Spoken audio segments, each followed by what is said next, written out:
time you walk into the room, got me feeling crazy, shot my heart boom boom. Any other boy would stare, but me I look away, cause you're making me scared. Trying not to breathe, 1, 2, 3.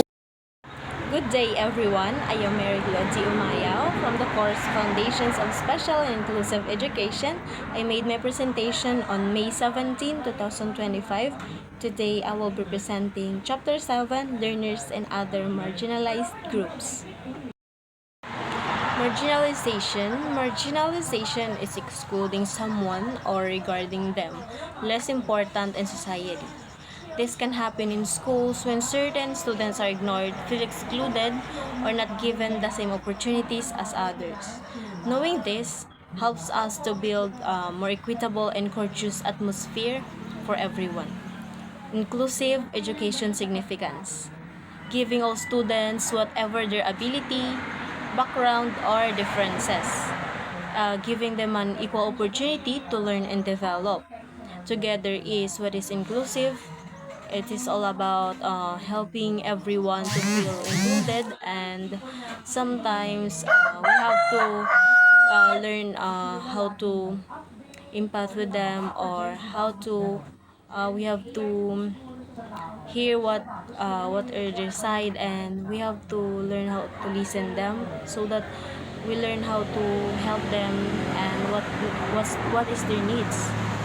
And with that, inclusive education significance can it helps everyone feel appreciated, respected, and included in the group by teaching us to show and respect some and also support one another. And now we're going to discuss about Mischievous Inclusion Framework. So what really is the meaning of Mischievous Inclusion Framework? It reminds us that every voice counts in building a genuinely inclusive learning environment, encouraging us to listen to students, grasp to their experiences, hear their side, and to know what their needs, and also as well as to collaborate and to create a classroom which they feel heard, included, and supported. Grasp to learn their experiences, to that's why we know how to help them, and also help them, collaborate with them to create a classroom where everyone feels safe and included. Katulad nga po ng sinabi ko, ganun. Dahil dun sa Mischievous Inclusion Framework, we can build a inclusive classroom na kung saan ma-feel nila na mas included o mas in sila, dahil doon mas ma-feel nila na hindi sila iba sa lahat. Dahil doon mas lalo silang ma-motivate and ma-encourage mag-aral, and mas lalo pang mag-develop. And now, who are these learners?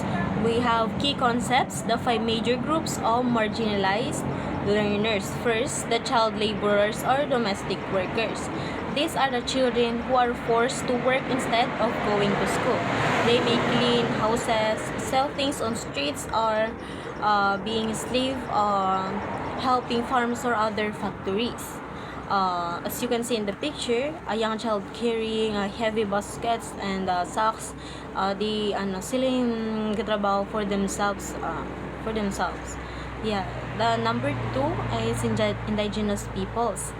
These are learners belong to native communities with their own culture, language, and way of life. Sometimes schools do not understand and respect their traditions.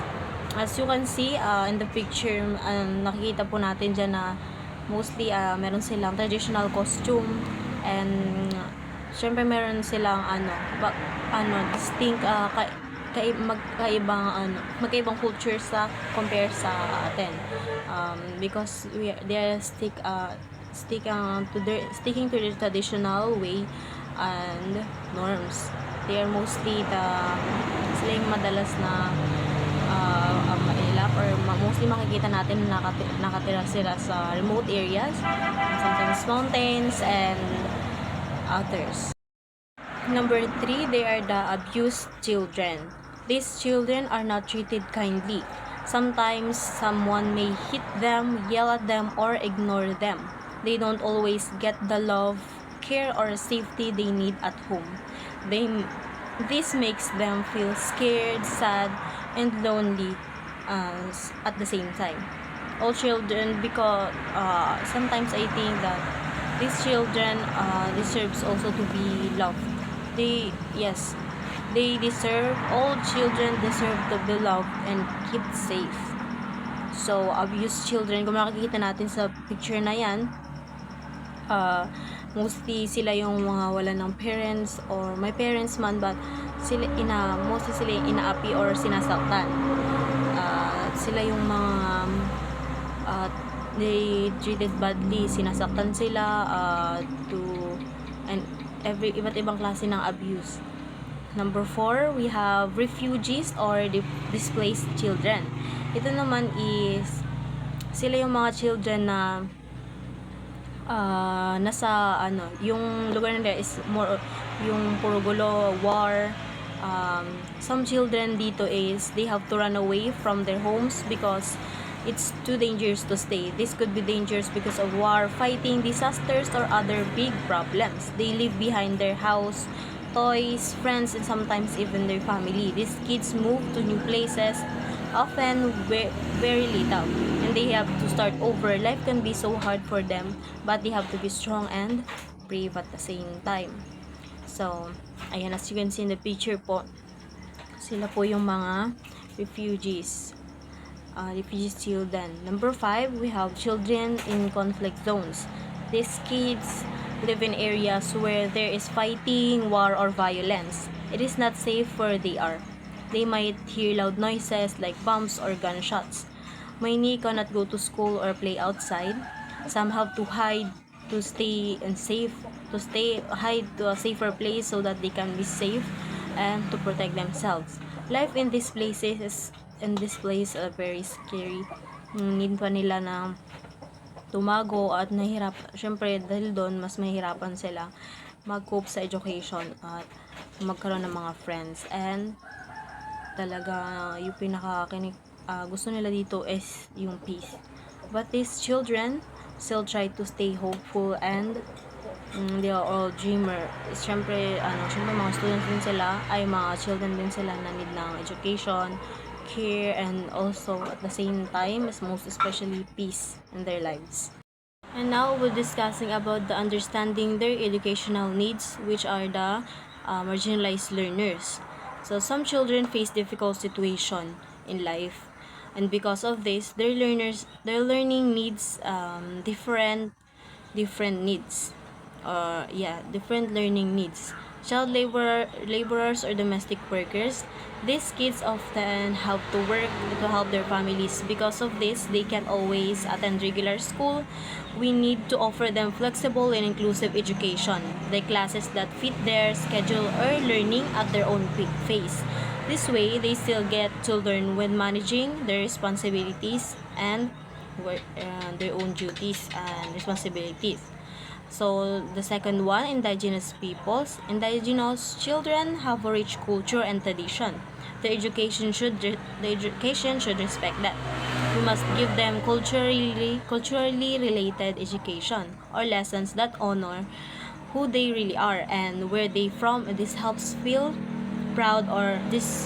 to feel proud, and they feel that even na magkaiba yung ating culture or identity, andun pa rin yung connection and learning na feel nila. Then the third one is yung abused children, children who have experienced abuse and carry deep emotional pain.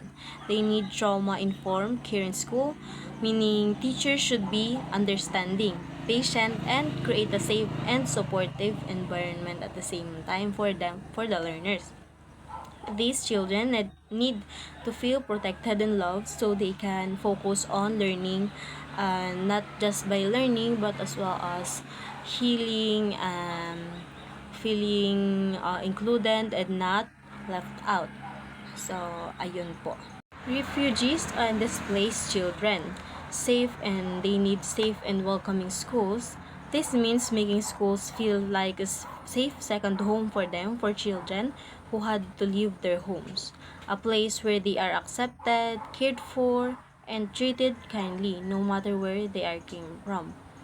Number one, support for trauma. Number two, support for trauma. Some children have gone through scary or painful experiences. They need someone to listen, help them heal, and remind them that things can get better. This could be a teacher, or even just a friend. Catch-up classes. Many children miss school when they are forced to leave their homes. Catch-up classes help them learn the things they missed so they can move forward with their education like everyone else.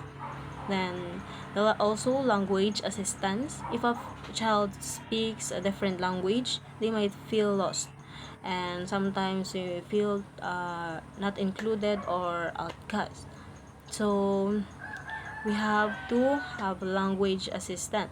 Language help like translation or extra support makes it easier for them to communicate and understand lessons and to make new friends. The next one is the children and the conflict zones. Protection in learning spaces. This means doing everything possible to keep schools safe during war or conflict. Every child deserves to learn in peace and without fear, violence, or danger that face their nakakaharapin nila in the future, so that tuloy lang kanilang pagkatuto and ganun na rin yung dreams nila. So, also flexible or emergency schooling. Sometimes regular classes aren't possible. So, learning happens in new ways, like in safe online or safe homes. They can learn through that with the help of community volunteers, as well as the goal is to keep learning alive and even it is in hard times. And also mental health support. Children living through war often feel anxious and hopeless. Mental health support gives them comfort, strength, and someone to talk to, and so that they don't carry the pain alone on themselves.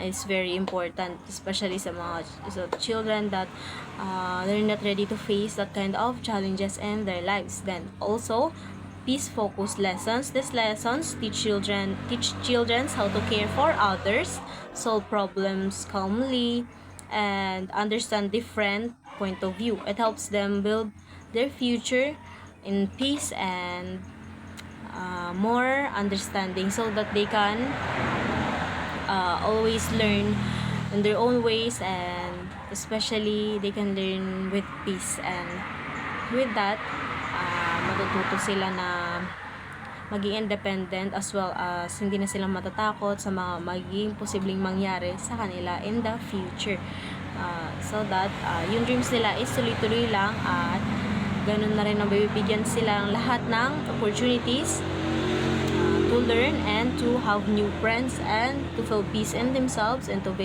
belong to others too. Next is the challenges faced by marginalized learners. First, we have poverty. Many learners come from poor families, which make it hard for them to afford school supplies, uniforms, or even their daily meals. This affects their ability to focus and succeed in school. Number two, the lack of access. Some learners live far from schools or in places without good school materials and other. This means they have fewer chances to get a quality education. Number three, discrimination.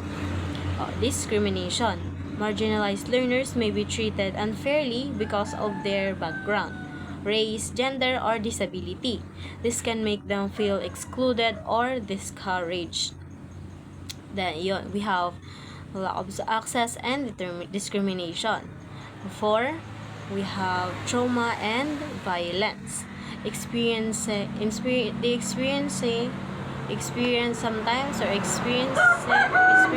violence or difficult family situations.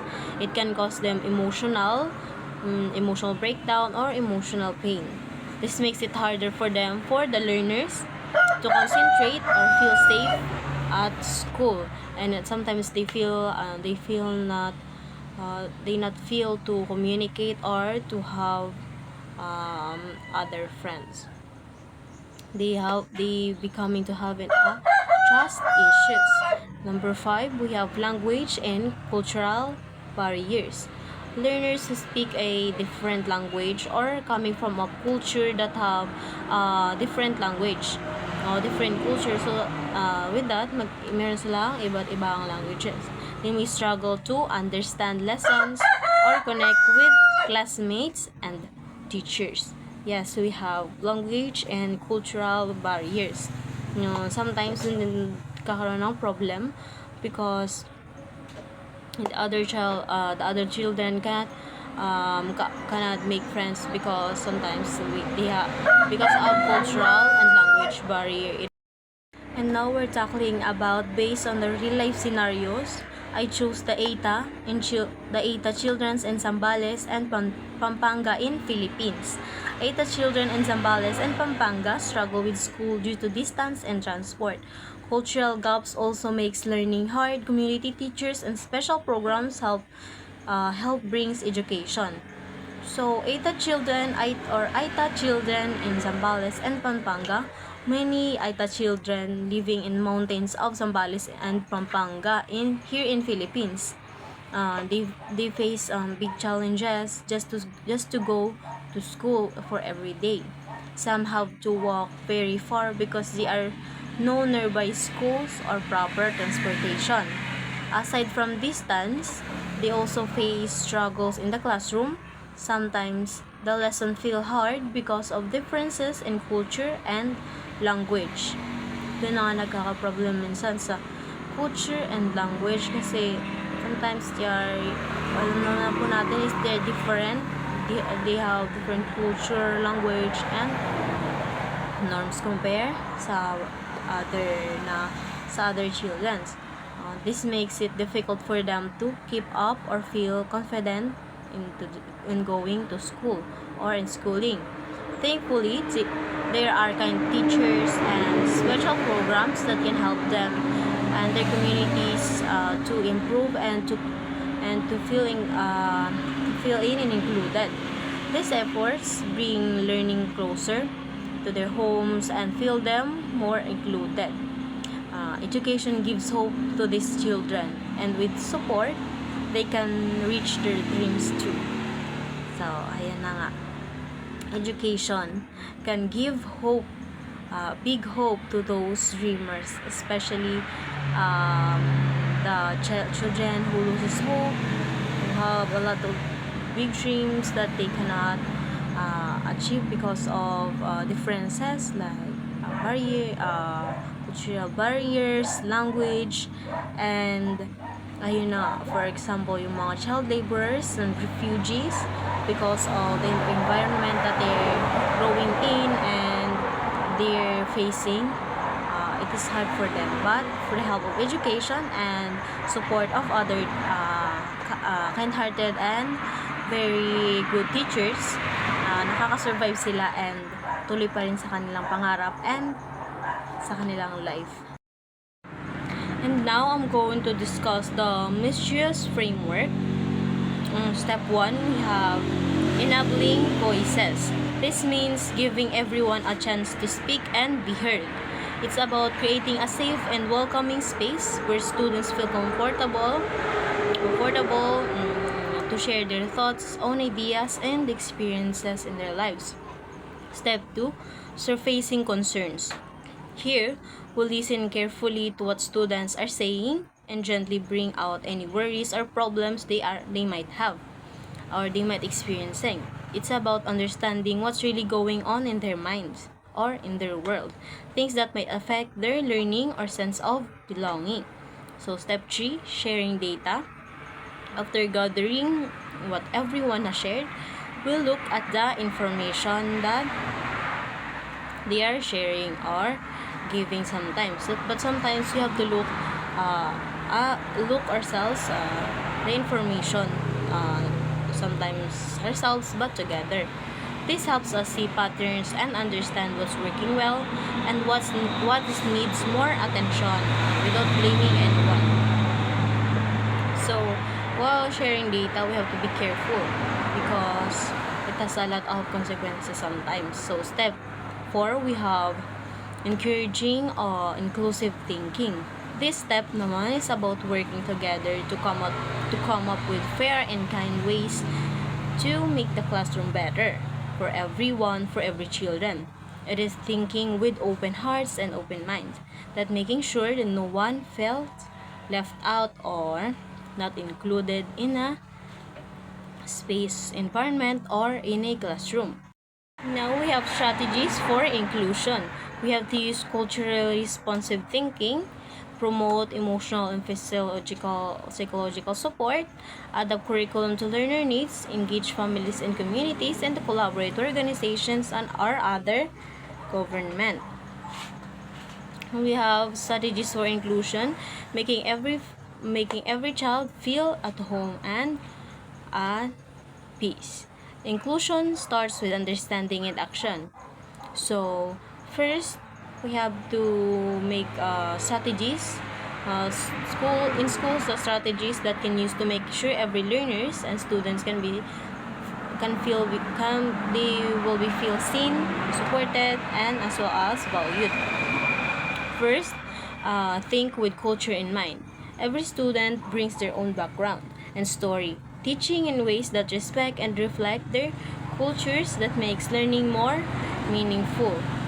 Next is support their hearts and minds. The emotional and mental well-being of children or learners matter just as much as academics. Creating a safe space that can help students, learner to feel safe and easy to learn, so that they can feel confident and cared for in an environment or in a classroom environment. The next is adjust the lessons. One size doesn't fit at all. Doesn't fit in all. Adapting the curriculum helps meet students where they are guided and so that they can move forward. They have to be guided properly. The next is bring in families and communities. Learning doesn't stop at school gates. Working with families and local groups makes the support, it makes it more meaningful. And so that they can use their learning in their daily lives. Next is partner with others. Schools can do it alone. Teaming with other organizations that can help government so that they can help the students to open doors for other learners and to support the other needs of the students or learners. So with that, inclusion isn't a quick fix. It is a daily choice that lifts every child up, and when we do it together, everyone wins and every child can feel included and succeed for their future. Now I am here in the conclusion of the summary of key points. Good day, here is a quick wrap up of the main points regarding marginalized learners and education. First, many marginalized students, like those from poor families, remote areas, and minority groups, face serious barriers in education. These aren't just small problems. They deal with things like lack of access to schools, discrimination, hunger, poor learning resources, and even being misunderstood in the classroom. These challenges are deep and often happen all at once, making learning much harder for them than for other students or learners. And second, because these problems are so complex, teachers can't use a one-size-fits-all method. One-size-fits-all method, discuss it. It is the teacher that can teach everyone in just one style. So as I said, it's very complex. The students have a different kind of learnings and languages. So one size doesn't fit all methods. So these learners need teachers who understand their situations, teachers who are sensitive, flexible, and inclusive. This means using approaches that welcome all students respect their backgrounds and support their learning styles. And third, educators have a powerful role in this. They're not just there to teach, they can make a real difference by standing up for fairness, giving extra effort when it is needed, and making sure every student feels safe and seen and capable of learning at the same time. To end, this is a reminder that education should be a right for all, not just a privilege for some or for ones. It's time we build a system where no longer is felt behind and left out. This is Mary GLO OMAYAO. I am reporting, and I hope for more future inclusive and fair future in education. Now, into the personal reflection. Behind every marginalized learner is a story of strength and resilience. As a future educator, Mary GLO OMAYAO, my future role is not just to teach, but to listen, to include every learner, but as well as to uplift. Because true inclusion begins with love, empathy, and action of an educator, of a true, fashionable education.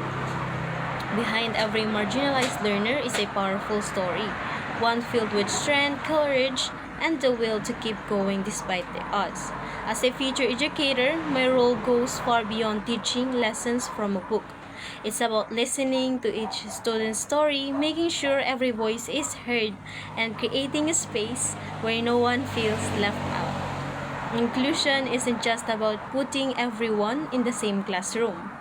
It starts with love, with empathy, truly understanding what our students go through, and most importantly, with action. We must lift our learners up, and not just academically, but emotionally and personally. Many students face battles that aren't visible at first glance. Some deal with discrimination, cultural differences, learning challenges, or personal hardships. As educators, we need to be sensitive to those realities. We need to listen more, judge less, and respond with empathy. To uplift learners means recognizing their potential even when they can't see it themselves. It means cheering them on, and when they feel discouraged, adapting to their needs, and creating learning experiences that reflect their identities and backgrounds. Inclusion is not a one-time effort. It is a mindset, a way of teaching, and a way of being. When we choose to lead with heart, we create a classroom that don't just educate minds, but nurture souls. That this is the kind of teacher I hope to become. Someday, I hope so, and I hope to. Because when we choose to see our students, not for their struggles, but for their potential, we help them rise, and in doing so, we grow too as teachers and as a human beings. And now, as a future educator, my call to action. As a future educator, we must commit to creating classroom where every learner feels valued and supported.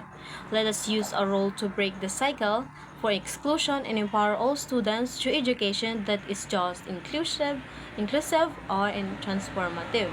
As a future educator, we have a powerful role to play, not just in teaching lessons, but in shaping our students' lives. Every student deserves to be feel seen, heard, and supported in the classroom or in the environment. Let's promise to build learning spaces where no one is left behind or left out, and where differences are welcome and not judged. We can help break the cycle of exclusion by showing kindness, understanding, and fairness in everything we do. Education has the power to change lives. So let's use that power to lift every learner, especially those who often feel invisible and not heard, not supported, and feels left out. Together, let's create classrooms that are not only inclusive, but also inspiring, places where every student believes they matter and where dreams feel possible. This is our mission. This is our moment, and let's make every moment count. finally, on references, Miss U 2012, they discusses the importance of inclusive education and strategies to support diverse learners.